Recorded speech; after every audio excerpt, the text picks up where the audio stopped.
যেমন কাজ করবে ঠিক তেমনই ফল পাবে। এই কথাটা কতটা সত্যি সেটা এখন আমার জানা নেই। নমস্কার বন্ধুরা, আমি সুনীতি। আমার চ্যানেলে তোমাদের সবাইকে অনেক স্বাগত।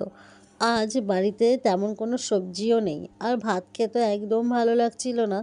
তাই ভাবলাম একটু ডালিয়াটা রান্না করি। দিন ছিল ডালিয়া, কিন্তু খাওয়া হয় না। ওই যে আমার মেয়ে ডালিয়া খেতে একদমই পছন্দ করে না, সেই জন্য আমাদেরও খাওয়া ঠিক হয় না। আর সবজি দিলে তো আমার মেয়ে আরও খাবে না, সেই জন্য সবজি বলতে ওই আলু দিই আর একটু গাজর থাকলে সেটাই দিই। আর কোনো সবজি দিয়ে না আমি ডালিয়া রান্না করি না, কেন কি আমার মেয়ে খেতেই চায় না। সেই জন্য আজকে বিনা সবজিতে রান্না করছিলাম ডালিয়া। একদমই সাদামাটাভাবে রান্না করছি। তবে জানো তো, খেতে কিন্তু খুবই ভালো লাগছিল। একটু গরম গরম থাকতে ঘি ছড়িয়ে দিলে সত্যি খুব অপূর্ব লাগছিল খেতে। জানো তো, আমার ঠাকুমা ছোটবেলায় খুব বলতো যে তুমি যেমন কাজ করবে ঠিক তেমনই ফল পাবে। কিন্তু এখন মানুষজনকে দেখে ঠিক তার অন্যটা মনে হয়। জানো তো, জানি না এটা কতটা সত্যি।